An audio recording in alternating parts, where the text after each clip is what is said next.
Ayanna Cole bent down to drink from the water fountain when Bryce Whittaker slammed his hand over the spout and grinned. "This one's for us. You people had your own, remember?" Things like that didn't just happen once. They happened all the time. Words behind her back. Desks kicked as she passed. Teachers who heard everything and did nothing. They thought she'd stay quiet. They thought she'd take it. But what they didn't know was that Ayanna Cole was the daughter of 2 black Navy SEALs. She was raised to endure pressure, read the field, and wait for the right moment. And the boys who thought this school belonged to them were about to learn a very important lesson. She wasn't the kind of girl you corner, and she wasn't about to let them walk away like nothing happened. Not this time, not ever. Before we go any further, comment where in the world you are watching from and make sure to subscribe. Go back to the jungle. The words landed like a slap, sharp, loud, and deliberate, cutting through the low hum of chatter in the school hallway and stopping Ayanna Cole in her tracks just as she turned the corner near the main stairwell. Laughter followed immediately, loud and unfiltered, from 3 boys in varsity jackets leaning against the lockers with practiced ease, as though they'd been waiting for her to pass. Bryce Whittaker stood at the center, broad-shouldered and smug, one sneaker pressed against the metal locker behind him, arms crossed like he was posing for a campaign ad. Cody and Trent flanked him, chuckling as they fist-bumped and looked around to see who was watching. Several students turned their heads, hesitated, then looked away. A few girls near the water fountain giggled nervously, whispering without making eye contact. No one said a word to stop it. No one ever did. Ayanna didn't freeze. She didn't show the sting. She kept walking, her expression unchanged, though her fingers curled slightly around the strap of her backpack. Bryce leaned forward as she passed and muttered under his breath. Not low enough to miss, not loud enough for teachers to catch. "Didn't hear me, huh? Must be hard with all that jungle in your ears." Cody laughed again, louder this time, as if that made it funnier. Trent made a drum beat on the locker beside him, mimicking tribal music with cartoonish flair. Ayanna stopped. Slowly, she turned her head, just enough to look Bryce dead in the eye, just enough to make the laughter falter for half a second. Her voice, when it came, was calm. "You should really get your throat checked. All that filth must be building up somewhere." The smirk slipped, then returned, thinner this time, feisty. "Real cute. Bet you talk like that at home, too. Got that hood rat attitude all locked up until it slips." This time, she didn't respond. There was no point. Words like his were never meant to be a conversation. They were declarations of power, hurled like spears to provoke a reaction he could twist. So she stared for one breath longer, then walked away. Her steps steady, heart thudding, every muscle in her back tense with the effort it took not to turn around and break something. Behind her, their voices faded into jeers, their laughter echoing off the walls like the low growl of dogs behind a chain-link fence, dangerous only when no one was watching. And nobody ever watched. The classroom was silent when she entered. 20 pairs of eyes flicked toward her, and then quickly away. Mr. Dale barely glanced up from his laptop. "You're late, Ayanna." She gave no excuse, no explanation, just moved to her seat and opened her notebook with the same clean precision she used to fold her laundry and make her bed every morning before sunrise. The habits her parents taught her weren't just chores. They were discipline, ritual, armor. At home that evening, the contrast was jarring in its calm. The house was neat, tucked just outside the city limits in a quiet neighborhood where military discounts were common, and suspicion still lingered behind picket fences when a black family had a nicer lawn than theirs. The living room was minimalist, the walls lined with framed photographs of sunrises over oceans and distant mountains. Not a single one with uniforms, medals, or insignias. That was intentional. Ayanna sat at the dining table, chin resting on her hand, slowly turning the pages of her U.S. history textbook, while the faint smell of her mother's cooking drifted from the kitchen. The television in the background played a muted news segment about a local school board meeting, but her eyes never really focused on the words in front of her. She barely noticed her father enter the room until the chair across from her creaked as he sat. Commander Marcus Cole didn't speak immediately. He rarely did. His presence filled a room long before his voice did. He simply studied her for a moment, his broad hands folded in front of him, his face carved in calm stone. "Rough day?" he asked at last. She looked up, hesitated, then shook her head. Same as always. That answer, safe, vague, a neutral report, was her default. And yet today, her voice carried an edge she didn't mean to reveal. Her father's eyes narrowed, just slightly. "Did someone put hands on you?" "No. But they tried to hurt you." A pause. She didn't nod. She didn't need to. From the kitchen, her mother called, "It's done." "Not yet," Marcus answered, never taking his eyes off Ayanna. She closed the book, the soft snap louder than it should have been. "I can handle it," she said. Her voice wasn't shaking, but something in it vibrated low, like the hum of a wire pulled too tight. "You shouldn't have to," he said, evenly. "Not alone." Silence stretched between them like a drawn breath. "I'm not alone," she said finally. "Just waiting." He didn't press her further. He simply leaned back, nodded once, and let her have the space she clearly needed. But in his eyes, watchful, trained, unflinching, there was no mistaking it. He was already preparing. The next day, the clanging bell signaled the end of fourth period, and as the crowd spilled into the hall like a current breaking through a dam, Ayanna moved through it with the same low, steady rhythm she'd perfected over the years. Shoulders squared, head held high, steps even and precise.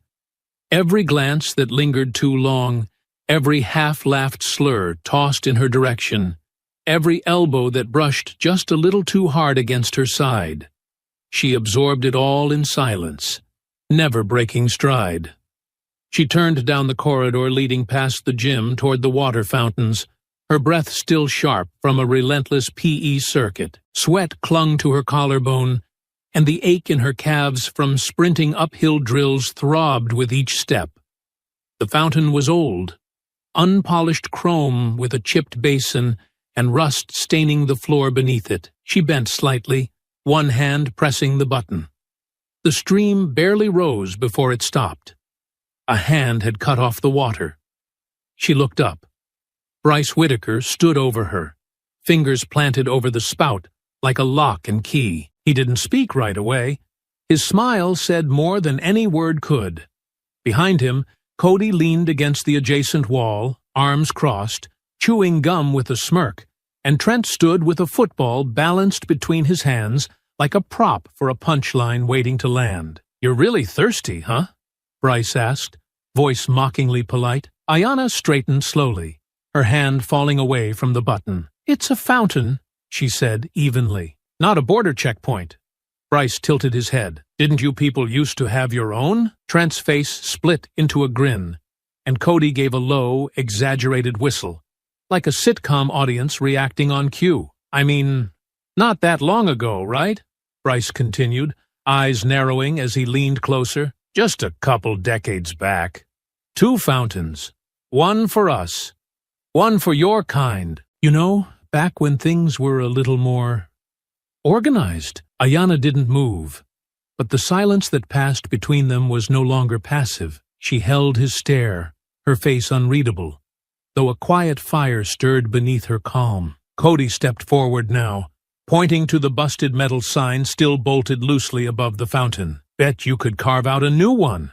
All caps. Colored. Make it feel real authentic." Trent chuckled. "Put it in the yearbook.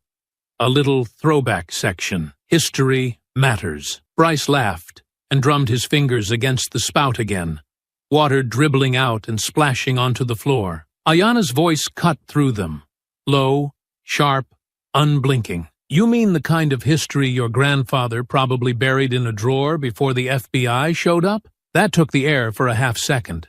Bryce's expression flickered, just slightly, before he recovered. "What's that supposed to mean?" he asked, the mockery in his tone beginning to fray. She raised a brow, Just sounds like you're real nostalgic for something that didn't end in your favor. You missing the part where your side lost? Cody's gum snapped between his teeth. You better watch how you talk. Ayanna turned to face them fully now, her voice steady. Why? You'll what? Put more dead racists at me? Push me into a locker? Upload it to Snapchat with a funny caption? Trent shifted his weight uncomfortably. Bryce stepped in closer, chest puffed slightly, trying to regain control. No, but we could make it real clear you don't belong here, and I'll make sure the whole world sees what that looks like, she replied. In color. High definition. No filters. Bryce opened his mouth, but the words never came. Hey! A voice barked down the hall, sharp and unwelcome. All four of them turned as Mr. Heller, the assistant football coach who also taught economics, strode toward them, clipboard in hand, eyes narrowed beneath his cap. What's going on here? Ayanna took a step back, her expression tightening. She knew exactly how this worked. Bryce turned toward the teacher first, arms raised in mock innocence. Nothing, coach. We were just joking around. She got a little heated. Mr. Heller looked between them. Bryce, Cody, Trent, then Ayanna. You yelling? He asked her. I was responding, Ayanna said slowly. To what? Ask them. The coach gave a long, disappointed sigh, the kind used to avoid accountability without having to actually address anything. Doesn't matter what was said. This is not the time or place to be having arguments. It wasn't an argument, Bryce added smoothly. Just a misunderstanding. Mr. Heller nodded. Then walk away, all of you, and next time, keep it down. These halls carry sound. The boys dispersed without further protest, their shoulders shaking with restrained laughter, their eyes gleaming with the smugness that only ever followed victory. As Bryce passed Ayanna, he muttered, That mouth of yours is going to get you in trouble. Ayanna didn't move. Her fists stayed unclenched. Her stance remained even, but her voice, low enough only he could hear, followed him like a fuse catching flame. Good. Maybe trouble's overdue. She turned and walked back toward class, her throat tight, stomach coiled, the moment echoing in her mind long after it had passed. Not just the words, but the silence afterward, the way the teacher hadn't asked what had been said.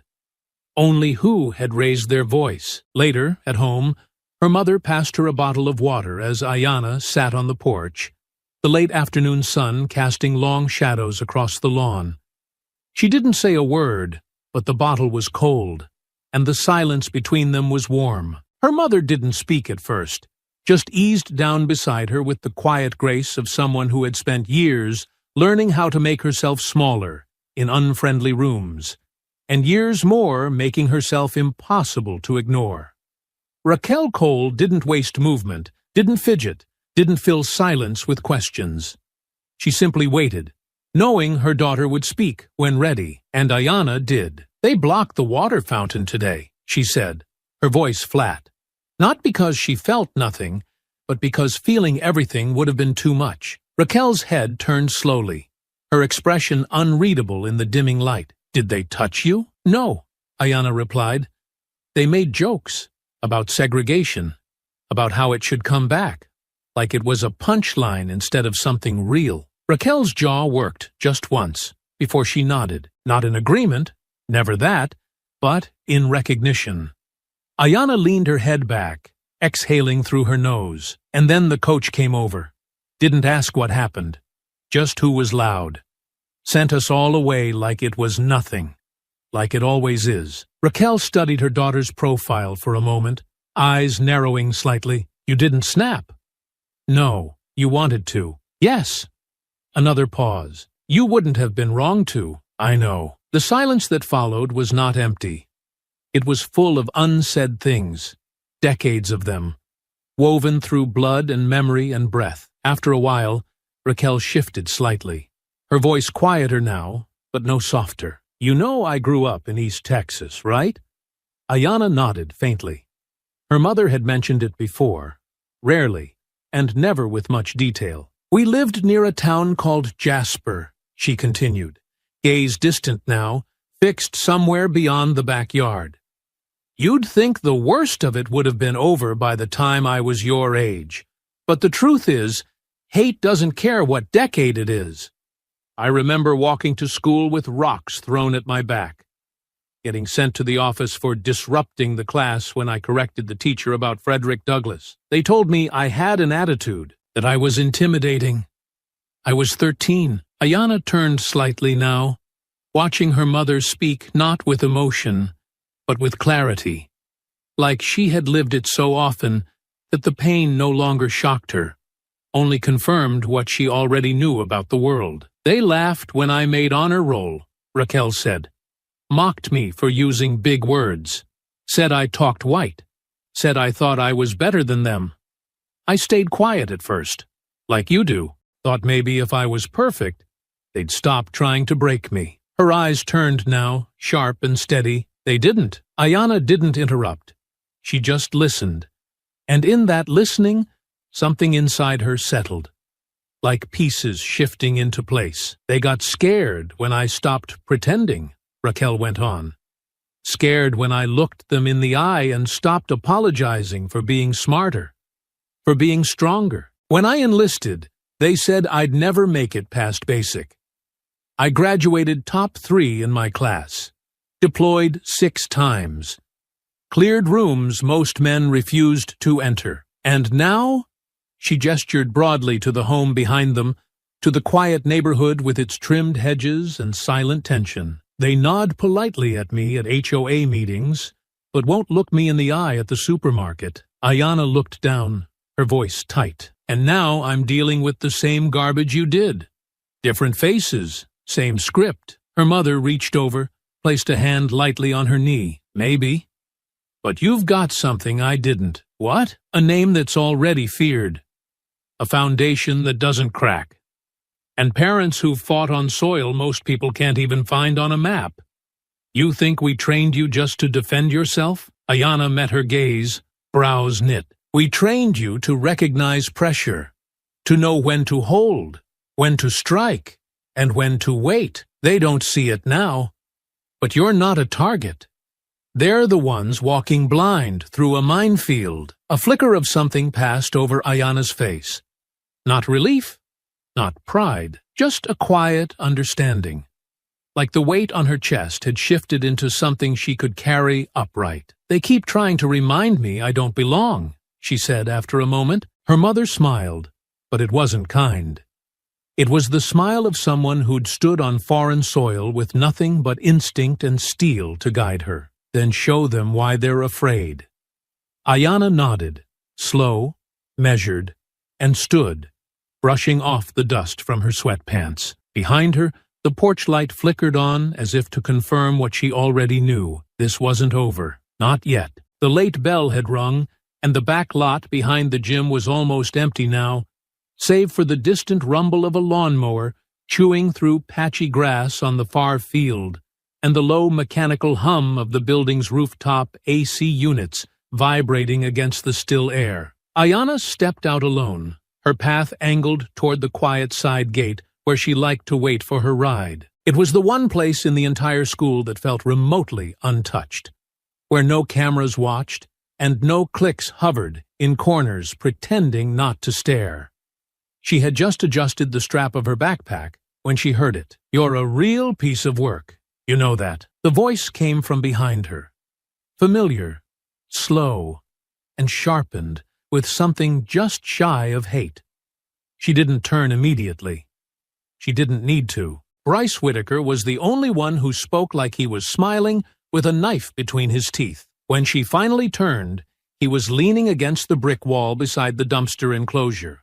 Arms crossed, one boot heel braced lazily against the wall, like he had all the time in the world. Waiting for your chauffeur? He asked, lifting his chin. Or you Uber out of here like a peasant? Ayanna didn't answer right away. She looked at him. Really looked. At the carefully disheveled hair, the too clean varsity jacket, the forced confidence in the way he leaned. He was trying too hard to look comfortable, which meant he wasn't. You came out here just to stand by a dumpster and embarrass yourself? She said at last, voice light, almost amused. His smirk twitched. "Just figured we should have a talk, you and me. Clear the air." She stepped closer, not enough to provoke, but enough to signal that she wasn't afraid of proximity. "You want to clear the air? Then stop choking it with your insecurity." "Excuse me? You've got something to say," she continued, tone still even, still calm. "But instead of saying it, you hide behind jokes, behind your little fan club, behind teachers who pretend not to hear. You act like you run this place, but you're just another insecure white boy with a spotlight addiction and a superiority complex." The smirk vanished now, replaced by a colder stillness. "You think you're tough, don't you?" he said, stepping forward. "You walk around like you're better than everyone, like we're beneath you." "I walk like I know who I am," she said. "You walk like you're hoping no one notices how scared you are." "Scared?" he scoffed. "Of you?" "No," she said softly. "Of being ordinary, of not mattering once you take that jersey off, of the fact that your talent peaked in high school and your dad still has to make a few calls to keep your path clear." His jaw tightened. That one had hit. "You think you know me? I don't need to. You broadcast yourself loud enough for everyone to see. You're a cliché with cleats.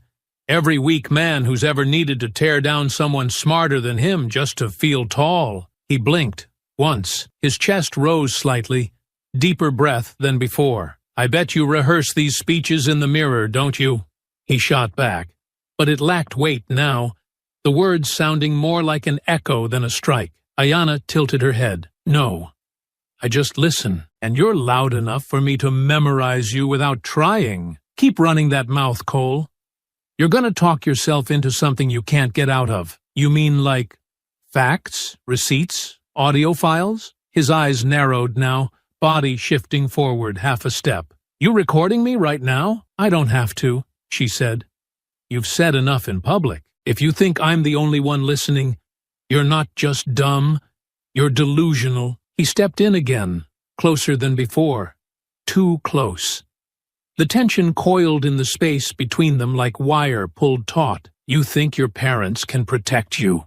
he asked, voice lower now, venom curling in the back of his throat. "You think some military tough guy dad's gonna scare me?" Ayanna didn't step back.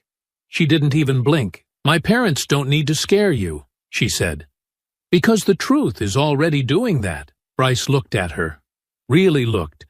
And for the first time since they'd met, he didn't have a response. Just the rising color of embarrassment in his cheeks and the flicker of rage that always followed when someone like him got beat without a single punch being thrown. "You've been waiting for a reason," he said, his voice tightening. "One slip-up, one moment. That's all you need, right? To play the victim." She exhaled, slow and deliberate. "The difference between you and me is that I don't need to pretend anything. I don't need to fake strength or borrow power. I don't need to lie. You need a lie, just to stand here." Bryce's lips parted, but whatever he was about to say vanished into the air between them. A horn honked in the distance, her ride turning onto the side road. Ayanna turned, unbothered, unhurried, and walked past him without a glance, but her voice drifted back over her shoulder as she passed. Quiet, steady, lethal. "Next time you want to feel powerful, try doing something that doesn't make you look pathetic." She didn't wait for his answer. She didn't have to.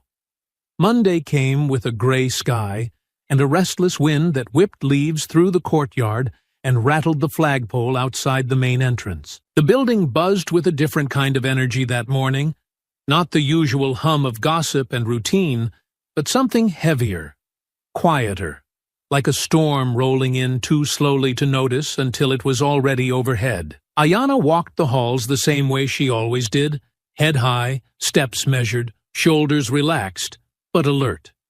But this time, eyes followed her longer. Conversations paused when she passed. The tension from her verbal takedown of Bryce hadn't vanished over the weekend. If anything, it had metastasized, passed like a virus through whispered locker room stories and half-true retellings in group chats. She hadn't posted anything. She hadn't bragged or spread the story.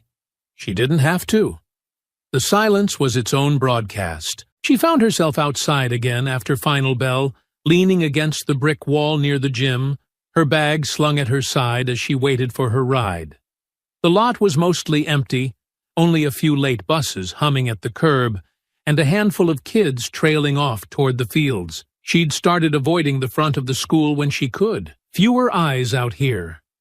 Fewer chances for someone to try her in the open. The footsteps came fast and sharp behind her. She knew it was him before he spoke. "You think that was funny?" She turned slowly. Bryce stood 10 feet away, jaw tight, eyes burning with something barely held back. His posture was different now. Gone was the lazy, swaggering confidence. What stood before her was not performance. It was something desperate and unfiltered. She didn't respond. She simply looked at him, waiting. "You think you get to talk to me like that? Humiliate me," he said, his voice rising. "You think this is a game?" "No," Ayanna said quietly. "I think you lost the one you started." He stepped forward.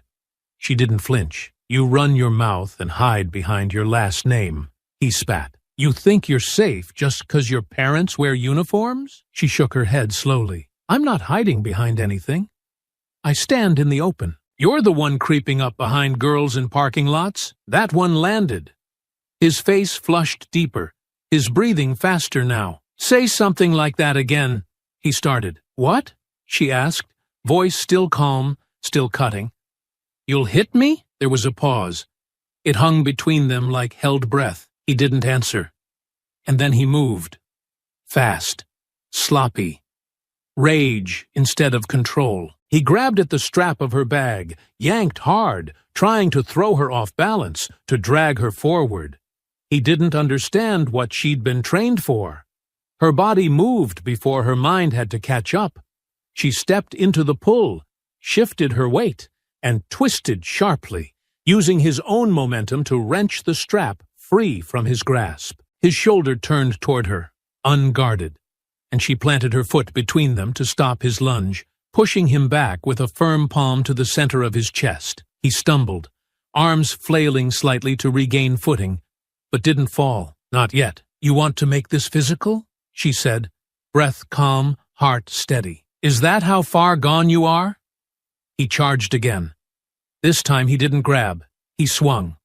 Wild, clumsy, open-handed, but it was a swing. Ayanna ducked low and to the side, just enough for the blow to cut air instead of skin. As he overextended, she rose up, gripped his forearm mid-motion, and twisted, not enough to break, but enough to make him feel the edge of what she was capable of.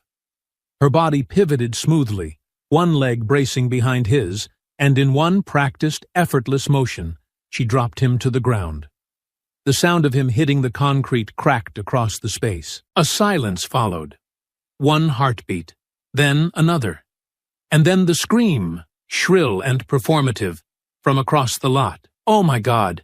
She just slammed him. Ayanna turned her head to see 2 students, girls she barely recognized from the back row of history, holding up phones, already recording. Bryce groaned on the ground, dazed but not hurt, dragging himself upright with a stunned look that couldn't decide between fury and disbelief. "You saw that!" one of the girls shouted. "She attacked him!" Ayanna took a step back, breathing steady but deep now, her hands raised slightly. Not in surrender, but in control. She didn't move toward him. She didn't speak again. A teacher appeared at the door, a security officer just seconds behind him. Their footsteps pounded against the pavement. "Back up! Everyone back up!" Voices collided. Students yelled from across the lot. Bryce's voice rose in the chaos, filled with righteous indignation now. "She threw me!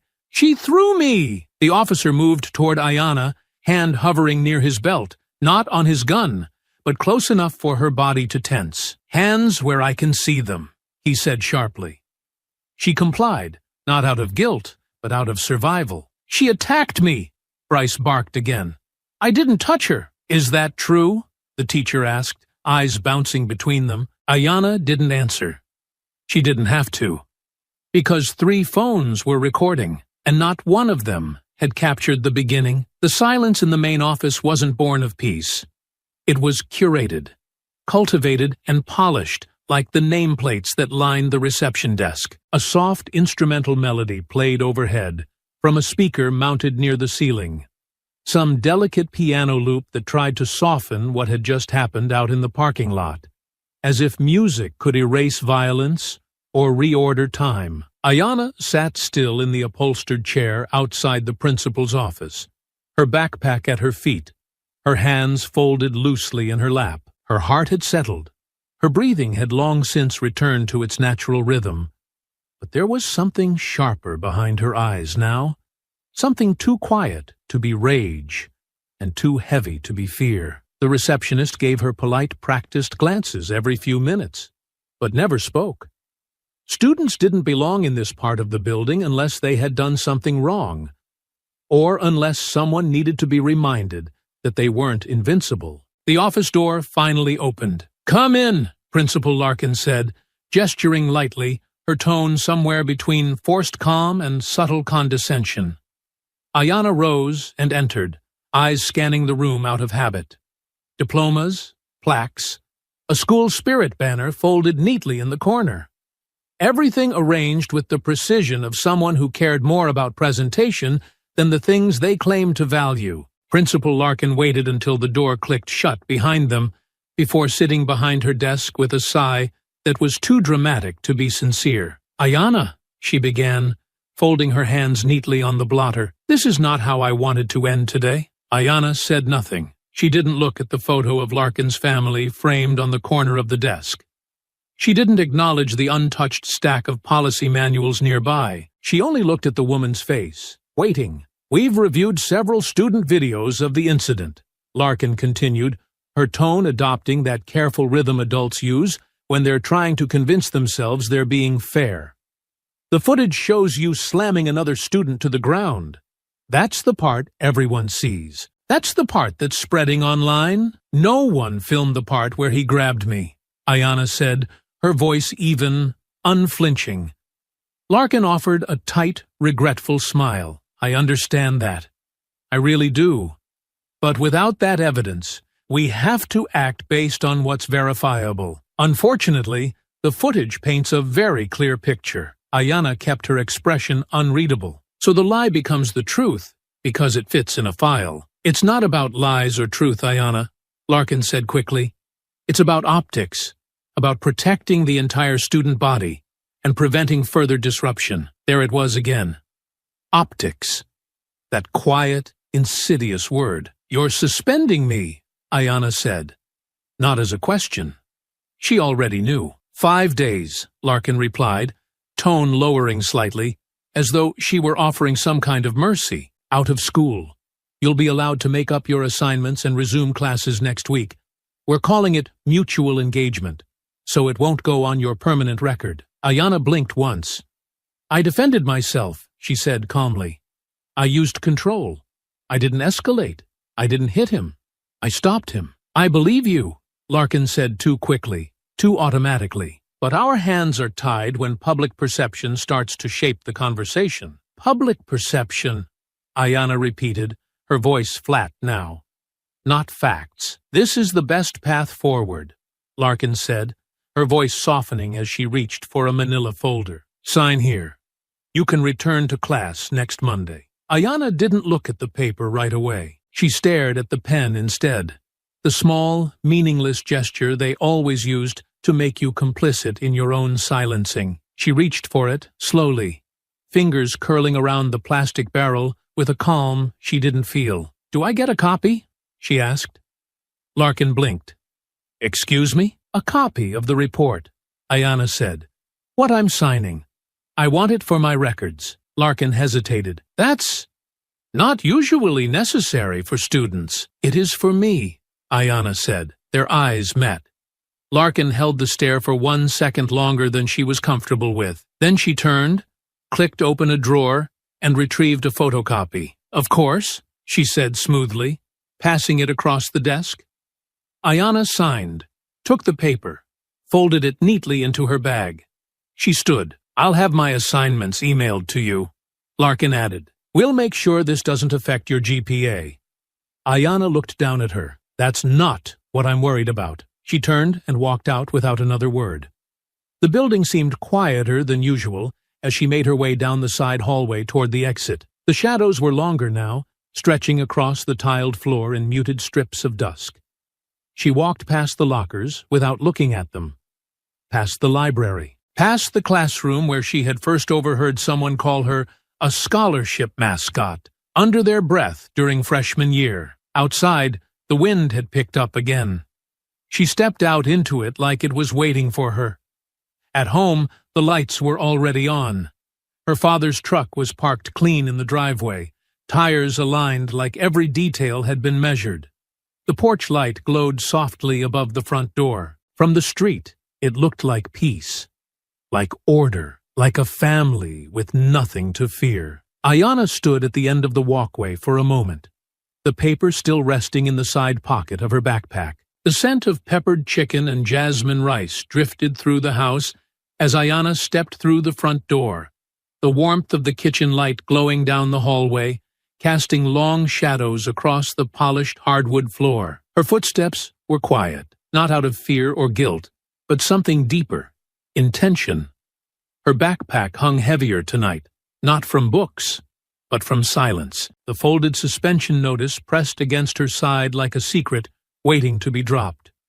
Not gently, but with weight. She stepped into the kitchen just as her mother turned from the stove, spoon in hand, brow already lifting in recognition. "You're late," Raquel said, though her tone was more observation than scolding. "Got held up," Ayanna replied, setting her bag by the table. "I need to talk to both of you." Marcus looked up from the kitchen island where he had been slicing into a baked sweet potato, his posture instantly shifting, shoulders rising slightly, eyes narrowing as they always did when something didn't feel right. Raquel turned off the burner. "What happened?" Ayanna took her time answering. She pulled out a chair, sat down, and set her folded hands on the table like she was preparing to give a report. "There was a fight," she said. Silence followed, brief but thick. Marcus set his fork down with deliberate care. "Start from the beginning." Ayanna didn't embellish. She didn't dramatize. She laid it all out, her voice steady and controlled, walking them through Bryce's ambush in the lot. The shove, the swing, the way she had neutralized him without throwing a single punch. She explained the phones, the girls recording only what they wanted to see, and the moment security arrived too late to catch anything that mattered. Then she told them about the office, about Principal Larkin's tone, her carefully chosen words, about the suspension. Raquel's expression was unreadable as she leaned against the counter, arms folded, jaw tight. Marcus didn't blink as she spoke, just listened with the stillness of a man used to waiting out lies before acting. When she finished, neither parent spoke immediately. Then Marcus asked, his voice low, "And what, exactly, did the principal say when you told her what Bryce did first?" Ayanna hesitated, just for a breath. She didn't care. Said the videos told the story. Said it's about perception. "Optics!" Raquel pushed off the counter, set the spoon down with a sharp clink, and moved toward the dining room where her phone sat charging. "I'm calling the superintendent," she said. "Tonight." "No," Ayanna said quickly, her voice firmer than she'd expected. "Don't." Raquel stopped mid-stride. Marcus looked over, brow lifting just slightly. "I'm handling this," Ayanna said. "On my terms." Raquel turned fully now. "Handling what?" "You just got suspended for defending yourself, and your school is protecting a violent racist because his daddy probably bought them a new scoreboard. You think silence will change that?" "I'm not being silent," Ayanna said. "I'm being smart." Marcus tilted his head slightly, studying her. "You're afraid this turns into a media thing," he said, "that people only hear the part they want to hear." "I know how they twist it," Ayanna said, looking between them. "If you step in now, they'll say I used you to fight for me, that I ran to the big bad military parents, that I couldn't stand on my own." "You shouldn't have to stand alone," Raquel said, eyes narrowing. "I'm not. Ayanna replied. "You've already trained me for this. You've been training me since I was old enough to stand. You taught me how to hold a line. Now I'm holding it." Raquel opened her mouth, but Marcus held up a hand. He looked at his daughter for a long moment, really looked, and what he saw wasn't a teenager begging for help, but a young woman anchoring herself in the middle of a storm, choosing, deliberately, to fight with discipline instead of noise. "What's your plan?" he asked, not condescending, curious. "I've been documenting everything," she said. "Audio, dates, names. I know what I can prove. I'm going to collect more. I'm going to make sure when the truth hits, it doesn't miss, and I'm not giving them any reason to say I lost control." Raquel's mouth tightened. "You shouldn't have to play chess with people who already flipped the board." "But I'm good at chess," Ayanna said quietly. That landed heavier than anything else. Marcus leaned back slowly, arms folding. "You understand? If we let you do this, there's no halfway. You'll have to be sharper than them every step. Colder. More patient than they deserve." "I know." Raquel looked at her daughter, searching for any sign of fear, but there was only fire. Calm, burning, and deliberate. "If you change your mind," she said after a long beat, "we move. Immediately." Ayanna nodded. "If I need you, I'll say the word." Marcus rose from his chair, placed a firm hand on her shoulder, and gave it a single grounding squeeze. "I've seen men crack under less pressure than this," he said. "But I've never seen you flinch." Ayanna's eyes didn't soften, but something beneath them lit warmer. "Then let me show you what I do when I don't flinch." Monday morning arrived beneath a slate-colored sky, the kind that made the trees sway harder and the air feel heavier, even without rain. Eisenhower High's flag whipped against the pole with a crack of wind as students filtered in, slouched under backpacks, their voices rising and falling in the same restless rhythm that marked the start of every week. But this morning was different. This morning, Ayanna Cole returned from suspension. She walked through the front doors without hesitation, her pace steady, her posture exact. Her clothes were plain. Black jeans, black hoodie, no logos, no colors. Her earbuds were in, though no music played. She didn't want distraction. She wanted clarity. The hallway fell quieter as she passed. Not silent, but the kind of hush that lingers when people are watching and pretending not to. She could feel it in the way heads tilted ever so slightly, the way voices dipped behind locker doors, the way Bryce's name kept surfacing in fragments, sometimes triumphant, sometimes mocking, but never quiet. She didn't flinch. She didn't break stride. She made her way to her locker, opened it with smooth precision, and exchanged her books as though nothing had happened. But inside, her senses were tracking everything. The footsteps behind her, the rustle of fabric, the shifting glances, and, most of all, the words. "So she's back already? Guess slamming someone doesn't get you expelled if you check the right boxes. She probably cried to her parents. You know how they play it."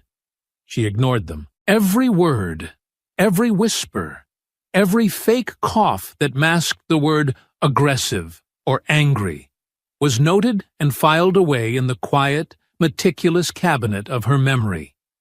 Bryce was louder now, not in volume, but in presence. He stood taller when she passed him in the halls, eyes tracking her with a smirk that didn't bother hiding its edge. He had become the face of a story they had twisted to fit their comfort. A white boy victimized by the angry black girl. It was easier for people to believe that version. Simpler. Cleaner. The first real jab came at lunch. She sat alone, as usual, near the end of the long cafeteria table by the vending machines. Halfway through her sandwich, a milk carton landed on her tray with a wet thud, tipping sideways and spilling across her notes. She didn't move at first. Didn't even blink. Then she looked up. Bryce stood 3 feet away, arms out as if to say, "Oops," his eyes dancing with mock innocence. 2 of his teammates sat nearby, shoulders bouncing with quiet laughter, one of them already sliding his phone back into his hoodie pocket. "Clumsy hands," Bryce said, shaking his head. Maybe you should work on your reflexes. Or was that part of your training, too? She stared at him, calm, measured. Her hand moved, not toward him, but toward the small towel in her bag, which she used to blot the spill with precise, practiced movements. You must really need attention, she said, not looking up. Is it that hard, living in the shadow of someone smarter? He scoffed, stepped closer, voice lowering so only she could hear. You can try to act unbothered, but you're one video away from being done. You think people are on your side. They're not. You're the angry girl who snapped. And we made sure they saw it that way. She finished wiping her paper. Her fingers folded the damp notes once, neatly, and tucked them back into her bag. She rose slowly, eyes level with his now. Then, keep talking, she said. Keep pushing. Keep pretending this ends the way you think it does. Is that a threat? He smirked. Yes, she said. And then she walked past him. The hallway after lunch was worse. Someone had scrawled, "Keep your hands to yourself, animal," on the whiteboard in one of the empty study rooms. It had been partially erased, but not before she saw it. Not before half the school had. In the girls' bathroom, someone whispered loud enough for her to hear. Bet she learned that takedown at home. Probably gets beat by her daddy when she talks back. Every time, she did not respond. Not because it didn't cut, but because she was saving her blade for the right strike. At night, her room transformed. The wall above her desk had become a grid of notes and timestamps, dates of specific incidents, names, locations. Her laptop was password protected, encrypted, and updated daily with voice memos, photos, saved chat messages, and quietly recorded conversations. She'd bought a tiny wearable mic online, one that clipped under her hoodie collar, capturing everything from class conversations to hallway harassment. She didn't trust the system. She didn't trust adults to protect her. But she trusted her preparation. You sure you don't want us to start knocking on doors? Her mother asked from the hallway one night, arms crossed, voice low. Ayanna didn't look away from her screen. Not yet. Raquel nodded once, though her jaw stayed tight. You're better than me. No, Ayanna said. Just colder. Raquel paused, then placed a quiet hand on her shoulder. Don't freeze all the way through, baby. Just long enough to survive it. Ayanna didn't reply. She just leaned into the silence and kept typing. Every name on her list would slip. Sooner or later, someone would get comfortable. And when they did, Ayanna wouldn't raise her voice.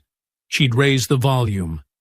It was just after fourth period, when the day shifted. The kind of afternoon that wore no warning signs, no storm clouds, no announcements over the intercom, no sudden change in the light, just the slow crawl of inevitability disguised as routine. Students filled the halls in clusters, some drifting lazily between lockers, others jostling toward the courtyard where the breeze had finally begun to cool the sting of early spring heat. Ayanna moved among them with the same quiet rhythm she had perfected, her steps measured, her backpack snug against her spine, earbuds in with the volume turned all the way down.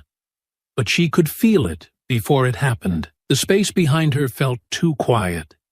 Not absent of sound, but absent of randomness, like something had been rehearsed. She turned the corner past the old theater wing, the hallway narrowing, traffic thinning, lockers dented and faded with age.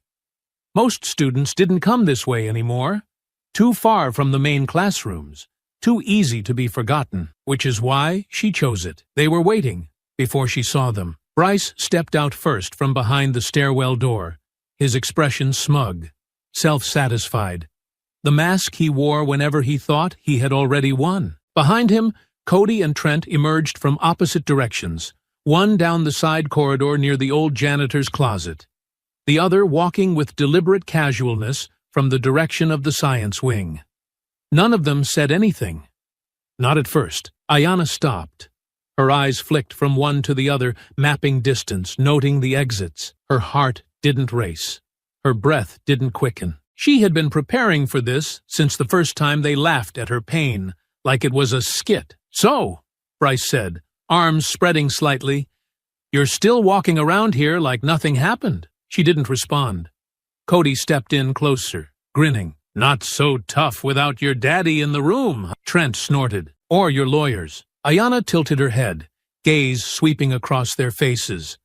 Not fearfully, not warily, but with the kind of detached interest one gives to a ticking clock. You really think this is smart? She asked, her voice even, calm, surgical. Cornering me again, with phones everywhere, with people watching? Nobody's watching, Bryce said, and no one's gonna care if you cry for help again. You've already used up your outrage points. Ayanna took a single step forward, deliberately closing the space between her and Bryce by an inch. You think I'm scared of you? She asked, voice dropping lower. You think just because you swung and missed once, you'll get another chance to land something? Bryce's smirk twitched. Just slightly. She looked at Cody now. How's your D- in chemistry? Still struggling with basic combustion? His grin faded. Then to Trent. Still can't make the varsity cut unless you ride his coattails? Must be exhausting. Being backup muscle to someone who can't think without an audience. Trent shifted his weight, jaw tightening. You've got a real mouth, Bryce said, stepping in closer. You've got a real pattern, Ayanna said. 3 boys, 1 girl, no cameras. You waited until I was alone. You always do. Because you're cowards. And deep down, you know it. Bryce's voice lost its cool. You're not walking away this time. Ayanna's chin rose slightly, eyes sharp. Good. Then she turned and ran.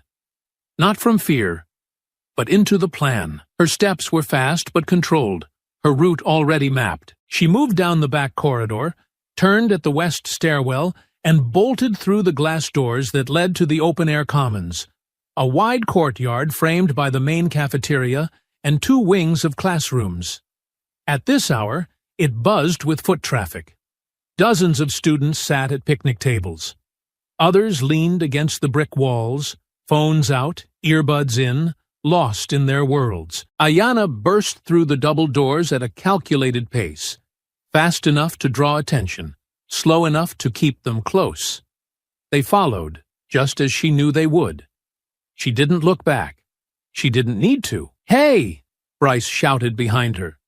A few heads turned. She stopped in the center of the commons, near the old concrete planter shaped like a fountain that hadn't worked in years. Students turned to look, drawn by the urgency in Bryce's voice and the sheer incongruity of Ayanna, who almost never drew attention. Now standing motionless with 3 boys bearing down on her, she turned slowly. Now there were eyes.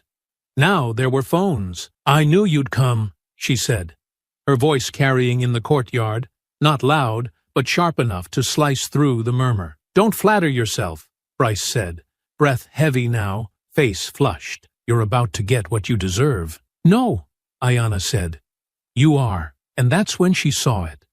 The glint of phones rising, students shifting, hands raising devices as instinct kicked in. They sensed something was happening, though they didn't yet understand what. Bryce looked around, realizing too late where they were, how exposed they were. How many cameras now pointed at him, recording every step, every twitch of aggression, every word from his mouth. He stepped forward anyway. You think anyone's gonna believe your side this time? He growled. You think this changes anything? No, Ayanna said. I'm just here to make sure everyone sees it. Trent moved to flank her. Cody circled wide. The crowd grew. The air shifted, and as Bryce reached for her, the space between them collapsed. The next minutes would be chaos. But this was the moment. And Ayanna didn't blink. Time didn't slow. It sharpened. Every breath, every shift of movement, every flicker of weight between footfalls came into focus with a clarity Ayanna knew by feel rather than thought. Her muscles didn't ask permission. They responded, honed by years of drills, nights in the garage with her mother counting out strikes, mornings with her father demanding balance, breathing, silence. The moment Bryce lunged, she was already moving. Not away, not back, but forward, into the space where chaos waited to crown the unprepared. His hand reached for her, clumsy and fast, all impulse, no aim. She twisted her shoulder just enough to make him miss, her foot snapping back and up in one fluid motion, heel connecting with the side of his knee, in a precise, brutal check that knocked him off balance. His foot caught on the edge of the planter, and he stumbled, arms flailing for purchase. But before he could fall, Cody was already coming in from the right, trying to flank her, maybe thinking he'd grab her, restrain her, hold her in place, like she was some fragile thing that just needed to be pinned to stop being a problem. He didn't expect the elbow. It drove back into his ribs with clean, compact force. No wasted motion, just a sharp turn of her torso and a backward drive of bone into soft muscle. He gasped, stumbled sideways, and caught himself against the edge of the bench where a group of underclassmen were already recording, eyes wide. Trent was the last to move, but the most dangerous. Taller than Bryce, heavier, and clearly under the impression that mass alone equaled control. He rushed her, chest forward like a lineman, fists clenched in some cartoon version of aggression. Ayanna dropped low, her legs swept out in a tight arc, hooking behind his ankle while her palms struck his sternum, sending all his momentum forward as his feet betrayed him. He collapsed hard against the ground with a grunt and a clatter of knees and elbows. And by the time he rolled onto his back, Ayanna was already upright again. The courtyard had frozen. What began as scattered curiosity had become a full audience. Phones were everywhere. Students who had been mid-laugh or mid-bite or mid-scroll were now watching, silent, jaws slack, unsure whether to cheer, gasp, or run for help. Bryce was back on his feet now, his pride more bruised than his body. His face twisted with something ugly, rage mixed with embarrassment, the red blotch of it climbing up his neck as he roared and charged again, all form abandoned. No strategy, just blind fury. He threw a punch. She ducked. Another. She pivoted. His third strike came too wide, too high, and she caught his wrist, spun with him, and used his own momentum to pull him off axis. Her foot planted, her weight shifted, and Bryce crashed into the concrete hard enough to rattle his teeth. This time, he didn't scramble back up. He stayed down, breathing hard, groaning. And then, laughter. Not from her, from the crowd. Low at first, disbelieving, then rising. Students covering their mouths, shaking their heads, backing away in half-shocked amusement as the reality settled in. Bryce Whittaker, the quarterback, the golden boy, the walking smirk of privilege, lay sprawled on his back beside a broken pencil case and someone's spilled water bottle. His lip bleeding, his pride shattered. Cody was still clutching his ribs. Trent hadn't gotten up yet. Ayanna stood alone in the center of the commons, breathing deep and steady. Not panting, not wild, just present. Alive in a way none of them had expected. She didn't gloat. She didn't pose. She simply turned, slowly, scanning the crowd with an expression that wasn't angry, wasn't proud, just resolved. And when her eyes locked on a girl standing near the second row of benches, phone raised, lips parted, Ayanna gave a single, silent nod. Capture that, she thought. One voice rang out above the laughter. 3 of you! And you still lost? Damn! Another burst followed. Then more.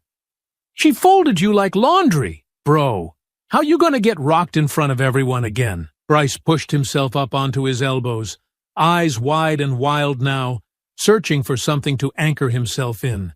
Anything that could undo what had just happened. But the crowd wasn't going to unsee it. The footage wasn't going to unfilm itself. And Ayanna wasn't going to apologize. Security arrived seconds later, too late to do anything but pick up the pieces. One of the assistants tried to raise his voice, shouting for everyone to disperse, but it was hopeless. The crowd had already broken into scattered waves of stunned conversation and retreating steps, most of them clutching phones with shaky fingers and eyes full of disbelief. "You! With the black hoodie! Stay right there!" one guard barked. Ayanna didn't move. She looked down at Bryce one last time, still crumpled at her feet, and said nothing. Because there was nothing left to say. He had started this. She had finished it. And the world had seen it happen. The video hit the school's internal message boards before the bell even rang for 7th period. By the end of the day, it had spread to Snapchat stories, Instagram reels, and 2 different TikTok edits, one with dramatic music, one slowed down with sarcastic captions circling each of Bryce's failed punches like a sports replay. None of them showed Ayanna starting the fight. None of them needed to. She had stood her ground. She had defended herself. And now the world was watching. By Tuesday morning, the front office was in full containment mode. Teachers had been issued directives to avoid discussion of the incident until the investigation concluded. Students were told not to circulate sensitive material during school hours. The morning announcements skipped their usual cheer squad reminders and jumped straight to a mandatory assembly notice for Thursday. It didn't matter. The school was already on fire. The footage had been reposted by an alum account with nearly 10,000 followers. It reached beyond the zip code by lunch. Other schools were reacting. Comments flooded in, some cheering, some confused, some angry that it had taken this for anyone to notice what Ayanna had been dealing with in the first place. But what no one could ignore was the headline that began forming in whispers and scrolls, 3-on-1, and the girl didn't flinch. Ayanna moved through the halls that day like a ripple through glass. Some students stepped out of her path. Others nodded, awkward but admiring. A few looked away entirely, clearly unsure whether they were supposed to laugh, applaud, or stay out of it. She didn't speak to any of them, not yet. Let them process. Let the silence do the work. In the principal's office, the walls felt tighter than usual. The smiles more brittle, the language sharper, more clipped. Principal Larkin didn't ask how Ayanna was. She didn't offer water. She didn't mention the bruises on Bryce's chin, or Trent's limp, or the fact that Cody hadn't returned to school since the incident. She folded her hands on the desk and began with a tone that tried and failed to sound neutral. "We're deeply concerned about the events that took place in the courtyard yesterday. While I understand there are multiple perspectives, what matters now is restoring calm and ensuring the safety of all students." Ayanna met her eyes without blinking. "Is that why no one stopped them the first time? Or the second? Or after they cornered me by the dumpsters?" Janet's smile tightened, barely perceptible. "We can't act on every hallway rumor, Ayanna. You didn't act on the video either," she said, her voice low but sharp. "Not until it went public." Janet leaned back in her chair, expression shifting slightly. "What exactly are you suggesting?" "I'm not suggesting anything," Ayanna replied. "I'm just noticing what gets silence and what gets statements." Janet glanced down at her folder, lips pressing thin. "There will be a disciplinary process for all parties. I encourage you to write a reflection of the incident from your point of view. That may help the board during their review." Ayanna gave a slow nod. "You want a written account." "We want clarity," Larkin said. "And cooperation." Ayanna rose. "You'll have both," she said. "On my terms." She left the office without another word. By the end of the day, the cafeteria buzzed with rumors of suspension hearings, disciplinary committees, and emergency staff meetings. Bryce had returned to school with a fresh jacket and a scab over his left cheekbone, walking stiffly and surrounded by 3 other football players who clearly thought forming a wall of muscle would reclaim some sense of order. It didn't. People still laughed when he passed. Not loudly, not cruelly, but not quietly enough to ignore. At home that evening, Ayanna didn't speak during dinner. Her parents didn't press her. They had seen the footage. Her mother had watched it once. Her father had watched it 3 times. No one said, "We're proud of you," and no one had to. It was in the silence, in the way Marcus nodded once when she passed him the salt, in the way Raquel wrapped up the leftovers with extra care, sealing the containers like she was preserving more than food. Afterward, Ayanna sat at her desk, laptop open, her fingers typing steadily. She wasn't writing a reflection. She was organizing the footage she hadn't shared yet. Clips from the past month, whispers caught on hallway audio, insults muttered behind her in class, teachers dismissing her with tired, condescending smiles, a compilation, not of punches, but of patterns. She was building something undeniable, not for the principal, not for the district, for everyone else. Because the school could bury a single fight. They couldn't bury a timeline. When she was finished, she exported the file, backed it up to 3 drives, and saved a copy to a private folder synced to a cloud account, registered under a name no one at school knew. The last thing she did before closing the lid was write a single-line email to herself, release only if they try to silence me again. Then she stood, stretched, and turned off the light. The next day would bring a dozen more whispers, a few side eyes, some fake concern, a couple backhanded compliments. It didn't matter. They'd taken their swing. She was still standing. By Wednesday morning, the walls of Eisenhower High weren't whispering anymore. They were buckling. What had begun as a single video of a courtyard fight had unraveled into something far larger. And no matter how tightly the administration tried to grip the reins, the narrative refused to obey. Parents were calling. Emails flooded the district inbox. Alumni were chiming in on social media, demanding accountability. And more damning than any one post were the subtle shifts happening in real time. The way students had stopped laughing in hallways and started recording everything. Not just Ayanna. Everyone. The school had become a stage, and no one trusted who was holding the curtain. The 3 boys, Bryce, Cody, and Trent, still walked in formation, but their armor had thinned. Cody avoided eye contact. Trent kept his hoodie up. Bryce tried to maintain the smirk, the stride, the illusion that none of this had touched him. But even the smugness had cracks. He barked at a classmate in history when they asked about the video. He shoved a freshman against a locker for filming him at lunch. The mask was slipping, and Ayanna watched it disintegrate with the patience of someone who had already seen the end of the reel. She didn't need to retaliate. The footage was doing it for her. Students whispered her name now, not with contempt, but with caution. Some with admiration. A few tried to approach, offering side comments about how crazy that takedown was or how they always knew Bryce was trash, but Ayanna offered no invitations for friendship. She wasn't interested in alliances built on convenience. She wasn't interested in comfort. She was interested in completion. The school called another assembly. Short notice. Mandatory. The email arrived that morning with careful wording. A discussion on community, values, and safety. Ayanna read the subject line twice, then closed the screen. They weren't just stalling now, they were bleeding. By the time the gym filled with restless students and a podium was wheeled to center court, the silence carried a different weight. Students were no longer disengaged.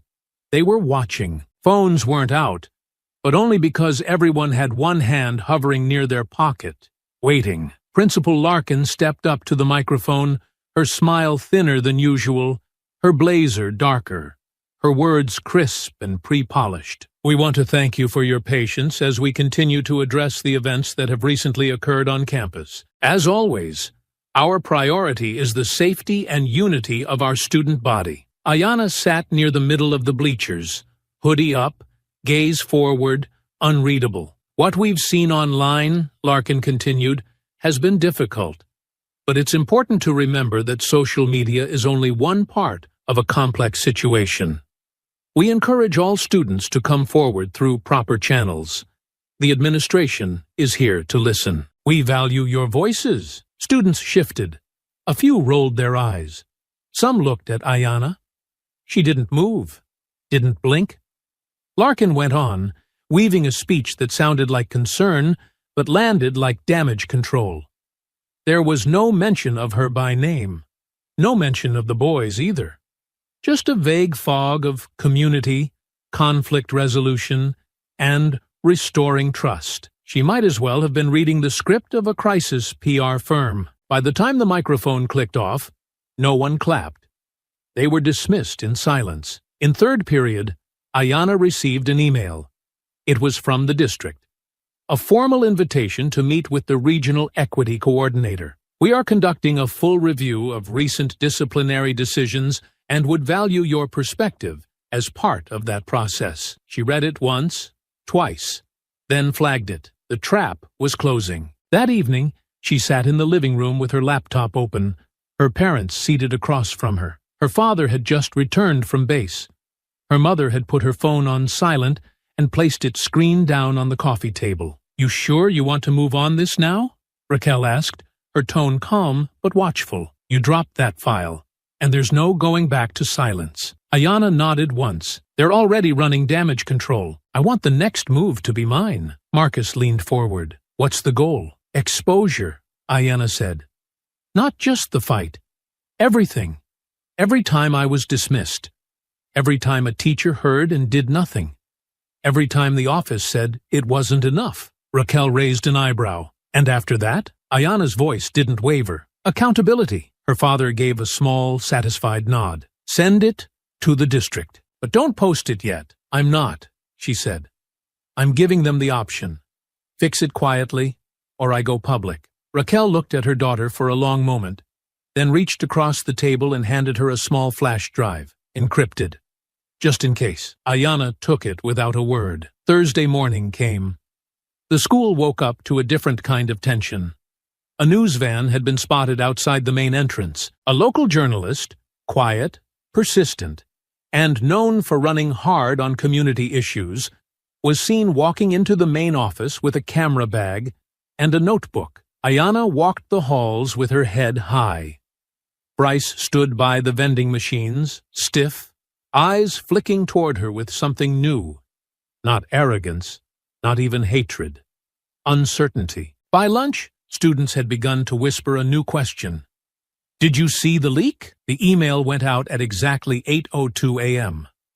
No subject line, no salutation, just a single hyperlink, followed by 4 words typed in black, bold, and unflinching.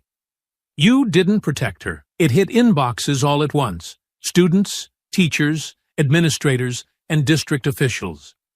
Just a single hyperlink, followed by 4 words typed in black, bold, and unflinching. You didn't protect her. It hit inboxes all at once. Students, teachers, administrators, and district officials. By 8:07, it had been forwarded over 100 times. By 8:15, it had been posted to 3 private student groups and 2 parent-run Facebook pages. By 8:21, the local reporter who'd visited the school the day before tweeted the link with a single word. Unbelievable. Ayanna sat at her desk in first period. Hoodie pulled low, headphones in but silent. Her eyes focused on the pages of her notebook. Though she wasn't reading, she didn't need to watch it again. She had lived every frame. The video opened not with fists, not with shouting, but with a still image of her locker, covered in syrup. Then the audio file played. Bryce's voice. "Go back to Africa." Then Cody's laughter. The water fountain incident followed. The recorded harassment outside the cafeteria. The whiteboard slur. A spreadsheet slid into frame, dated and time-stamped, listing over 20 incidents across 3 months, each supported by an audio clip, screenshot, or brief video segment. The pattern was undeniable. Coordinated, repeated, unpunished. Then came the fight. Unedited. Wide angle. 3 against 1. Ayanna didn't narrate it. There was no voiceover, no plea, no dramatic music. Just the raw, ugly, perfect truth. The final minute of the video showed an email chain. Her formal complaint. The school's curt response.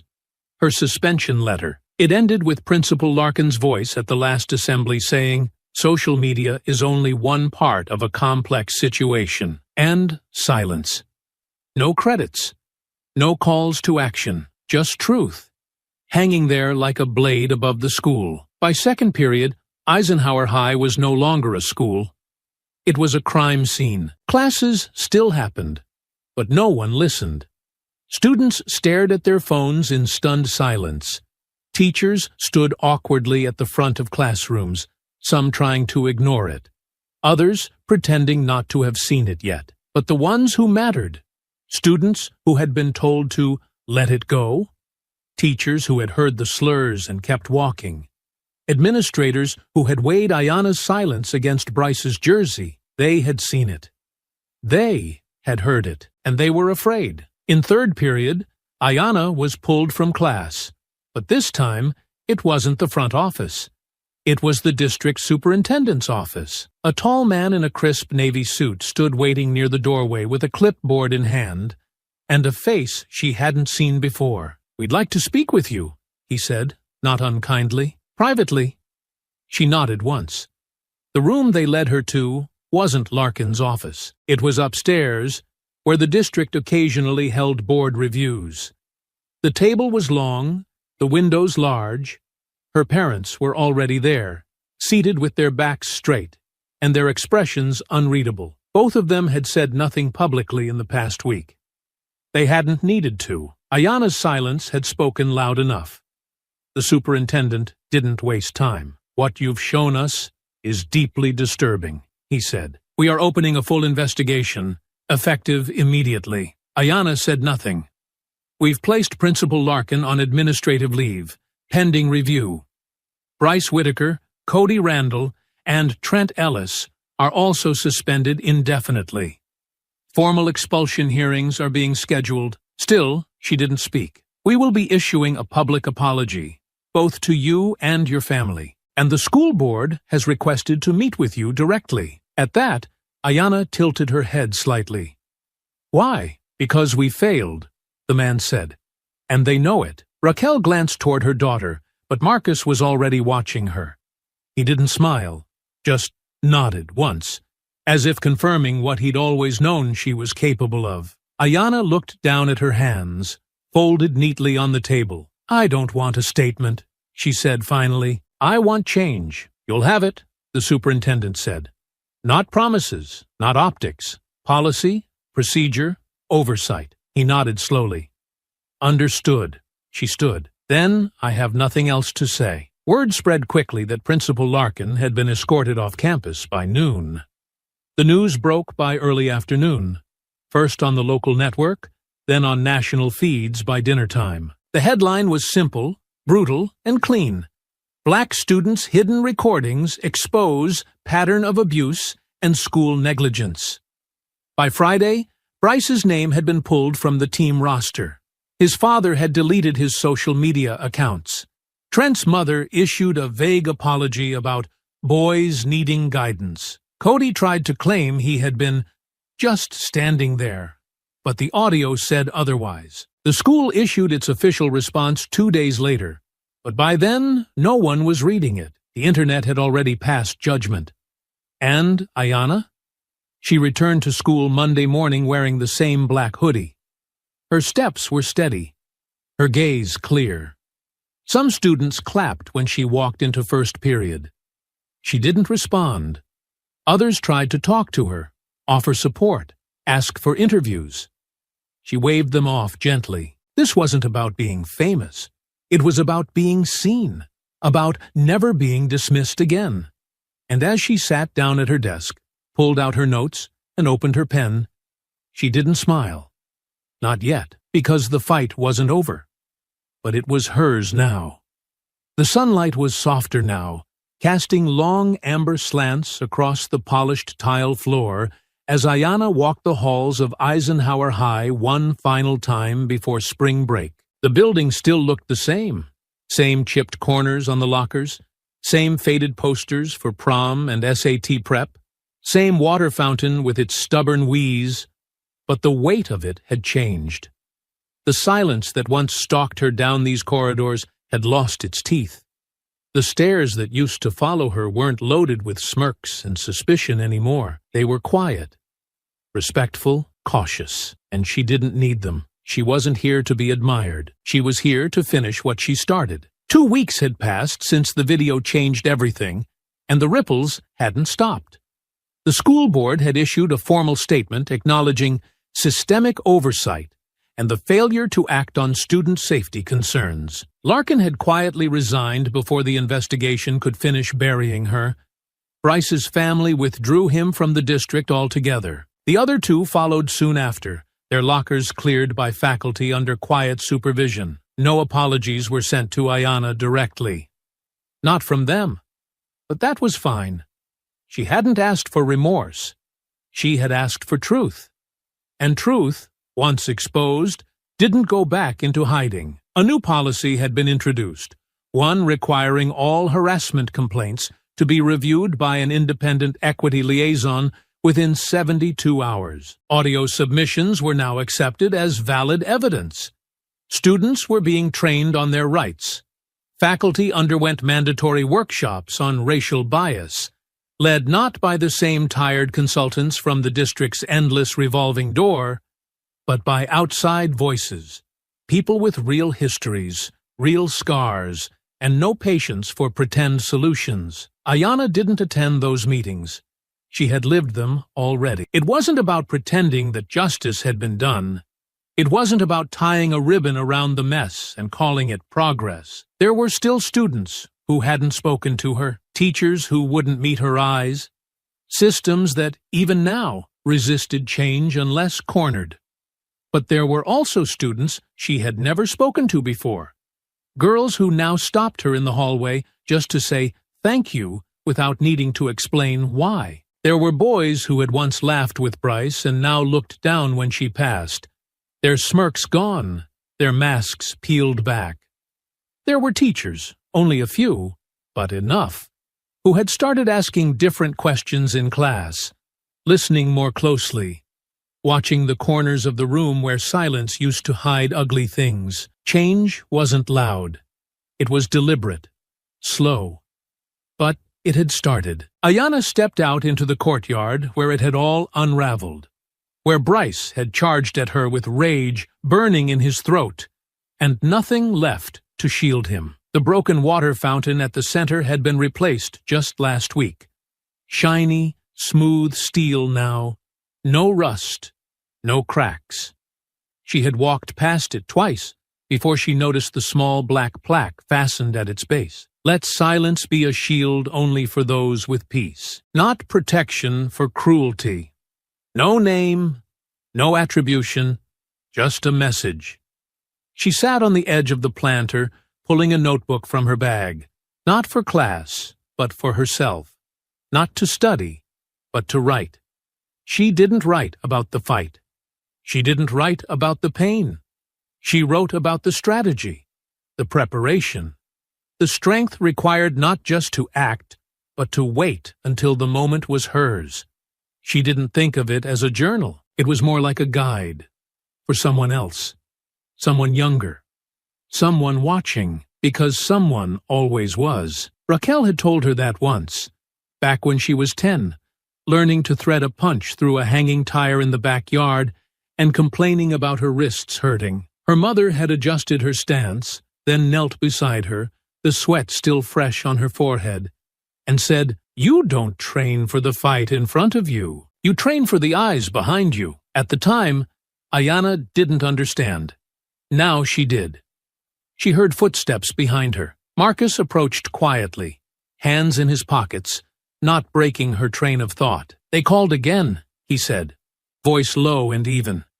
"Wants to know if you'll speak at the school board meeting next month." Ayanna looked up from her notebook. "About what?" He shrugged. "Whatever you want. They're not asking to frame your words this time. They just want you to speak." She paused. "I'll think about it," he nodded. "You don't have to say anything. What you've already done is louder than most people manage in a lifetime." She closed the notebook, stood, and fell in step beside him. The two of them walked toward the lot in silence, the afternoon breeze tugging at her sleeves. Students passed them, some smiling, some just watching. None bold enough to interrupt. They didn't need to. Ayanna had already said everything, and when she stepped into the car, when she slid the door shut and rested her head back against the seat, she didn't feel tired.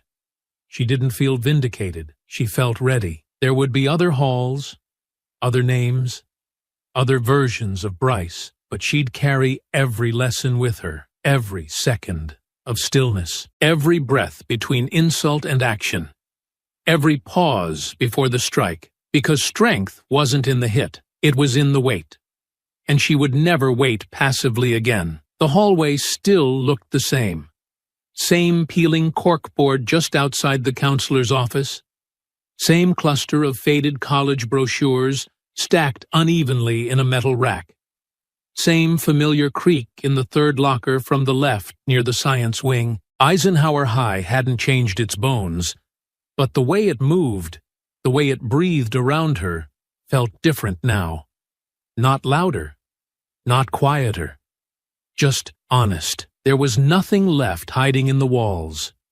No fear of what was whispered behind her. No expectation of where the next hit would come from. She walked through it all with nothing clinging to her heels. She didn't look over her shoulder. She didn't need to. It was a little past noon when she passed the water fountain. The same one where Bryce had once pressed his palm to the spout and mocked her like history was a joke and cruelty was just charisma in another form. It had been scrubbed clean now.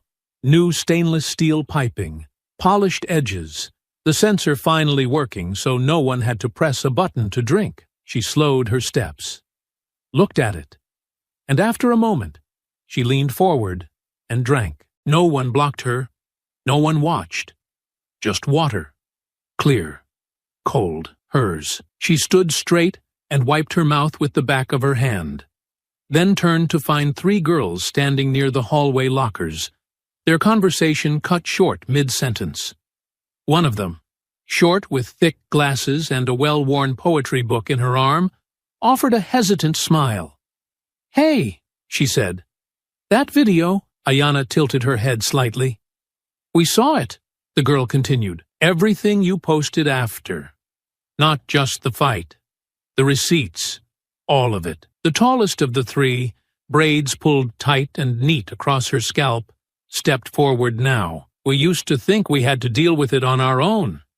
Like saying anything would make it worse. It usually did," the third girl added softly. Ayanna said nothing. She didn't have to. "But not after you," the tall one said. "Now they know we watch each other, that we're not going quiet again." For a second, none of them spoke. Then Ayanna offered a simple nod. "What's your name?" "Jada." "Denise." "Saria." The names landed gently, without performance. Not introductions, but acknowledgments. "Y'all sit anywhere in the cafeteria?" Ayanna asked. They exchanged glances. "Used to sit near the back wall. People'd say stuff." "Not anymore."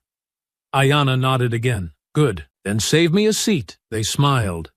Real ones this time, not the kind stretched over nerves. Just wide, grateful, unburdened. She walked with them toward the courtyard as the bell rang for lunch, and the crowd spilled into the sunlight. People waved at her now, casually, like it wasn't a headline anymore. Just a part of life. One boy pointed at her and said something she didn't catch, but his tone held admiration, not mockery. A younger girl from freshman English asked if she could walk with them. Ayanna gave a subtle nod. She didn't lead them. She just didn't walk alone anymore. At their table, someone had left a folded napkin with a quote scribbled in black ink. "You spoke without shouting, and we still heard you." No name. No need. She tucked it into the inside flap of her notebook without comment. Lunch passed in easy waves. Small talk about music, prom, group projects, the science teacher who still pronounced photosynthesis like it was a French dish. Ayanna didn't dominate the conversation. She didn't need to. She listened, laughed quietly, chimed in when it mattered. Her silence no longer needed to protect her. It had done its work. Now it could rest. After lunch, she stopped by the library. The librarian, Ms. Park, who had once given her detention for having a tone, glanced up and nodded slightly. She didn't say anything. Ayanna didn't expect her to. Some apologies came late, wrapped in gestures instead of words. She picked out a book. Not for research, not for evidence, just fiction. And she read for the first time in months without feeling like she had to stay alert. The final bell rang with its usual buzz, and she walked the halls one more time, slow and unbothered. Her phone vibrated in her pocket. A message from the district. The new student equity panel had been formed. They were inviting her to speak, this time on her own terms. She didn't answer right away. She stepped outside, into the light breeze curling through the courtyard. The fountain gleamed behind her. The school, for all its flaws, now stood as a place that knew her name for the right reasons, not because she bled to prove it, but because she refused to vanish inside it. At the far end of the lot, her mother's SUV pulled up smooth and steady. The window rolled down slightly. "Good day?" Raquel asked, sunglasses pushing her hair back. Ayanna opened the door and climbed in, setting her backpack on the floor between her feet. "Yeah," she said. "It was." Raquel didn't press further. She didn't need to. As they pulled away from the school, Ayanna glanced back only once. Not to check if she was being followed. Not to relive what had happened. Just to remind herself. She was never walking that place the same way again, and neither was anyone else. I hope you enjoyed that story. Please share it with your friends, and subscribe so that you do not miss out on the next one. In the meantime, I have handpicked 2 stories for you that I think you will enjoy. Have a great day.